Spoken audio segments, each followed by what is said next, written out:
آفتاب سنیت محتاب طریقت شہزادہ حضور غوث الاعظم خطیب دکن حضرت علامہ کاظم پاشا قادری علیہ الرحمہ کے وصال نے دنیا سنیت کو اشکبار کر دیا، اور آج اسی سلسلے میں ملک بھر کی خانقاہوں سے تعزیتی پیغامات کا سلسلہ جاری ہے۔ اور آج اسی سلسلے میں شہر حیدرآباد کی مشہور آستانہ عالیہ قادریہ حضرت عباد اللہ شاہ رحمۃ اللہ تعالی علیہ کے برادران سجادگان مرزا صاحب نے خطیب دکن شہزادہ حضور غوث الاعظم حضرت علامہ کاظم پاشا قادری کے وصال پر اپنا تعزیتی پیغام جاری کیا۔ تو آئیے دیکھتے ہیں اس تعزیتی پیغام کو تفصیل سے۔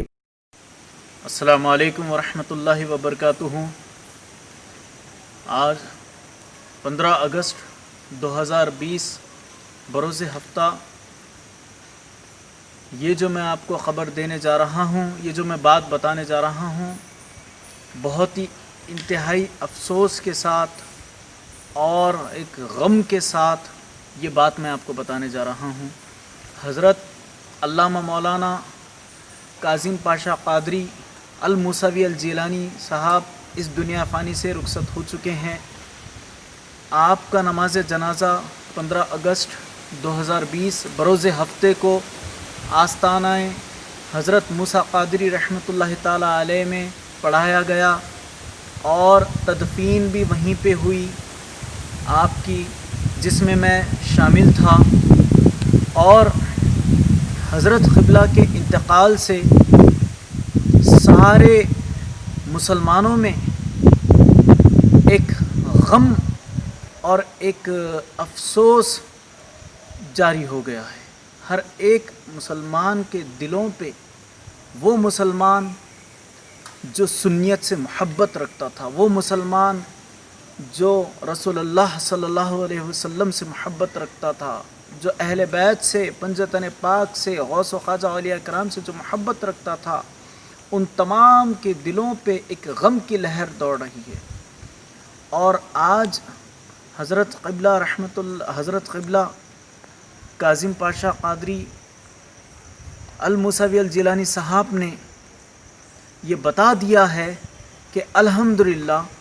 ان کے خطابات کے ذریعے سے انہوں نے نہ ہی بلکہ اس دکن، نہ ہی بلکہ اس ریاست تلنگانہ، بلکہ اس ملک ہندوستان کے کونے کونے کی سرزمینوں کو اپنے خطابات سے غوث و خواجہ کے فیضان سے لبریز کر دیا۔ الحمدللہ سنیت کو عام کر دیا۔ جتنے ان کے چاہنے والے تھے ان سب کے دلوں میں الحمدللہ انہوں نے سنیت کو مضبوطی کے ساتھ اتار دیا۔ تمام عوام الناس کے دلوں میں انہوں نے مضبوطی کے ساتھ سنیت کو اتار دیا،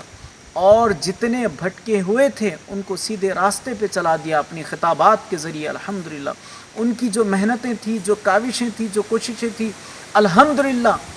ان کی آج وہ کامیاب ہو چکی ہے۔ انہوں نے اپنی زندگی لگا دی تھی سنیت کے لیے، اور آپ کے خطابات کے چرچے نہ ہی بلکہ اس دکن میں، نہ ہی بلکہ اس ملک ہندوستان میں، بلکہ آپ کے خطابات کے چرچے پوری دنیا بھر میں مشہور تھے۔ اور آپ ان کے اپنے مریدین کو، ان کے اپنے متقدین و چاہنے والوں کو نصیحتیں بھی کیا کرتے تھے۔ تو الحمدللہ جب میری بھی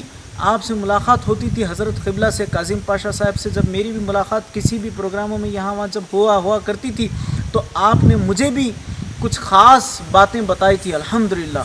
جو کہ سنیت کے تعلق سے، اہل بیت کے بھی تعلق سے انہوں نے مجھ کو بھی الحمدللہ کچھ چیزیں مجھے بھی بتائی تھی الحمدللہ۔ اور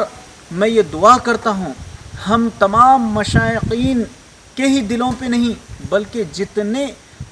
سنیت ہے، سنیت کو ماننے والے ہیں، چاہنے والے ہیں، اہل بیت کو چاہنے والے، ماننے والے ہیں، جتنے غوث و خواجہ کو چاہنے والے، ماننے والے، ان سب کے دلوں پہ اس وقت ایک غم سا چھایا ہوا ہے، ایک خاموشی سی چھا گئی ہے، کیونکہ ایسے بڑے شخصیت ہمارے درمیان سے رخصت ہو چکے ہیں۔ تو اسی لیے آئیے حضرت عباد اللہ شاہ صاحب قبلہ رحمۃ اللہ تعالی علیہ میرے جد اعلیٰ کے آستانے سے میں یہ دعا کرتا ہوں کہ جو ہے نا اللہ تبارک و تعالی حضرت قبلہ کو ان کے درجات کو بلند عطا فرمائے، انہیں جنت الفردوس میں اعلیٰ سے اعلیٰ مقام نصیب عطا فرمائے۔ اللہ تبارک و تعالی ان کے نام اعمال کو سیدھے ہاتھ میں دیے جائیں، ان کو آج پلسرات کے راستے پہ سے بجلی کی طرح گزرنے والا بنائے، کیونکہ ان کے اندر اہل بیت کی محبت تھی،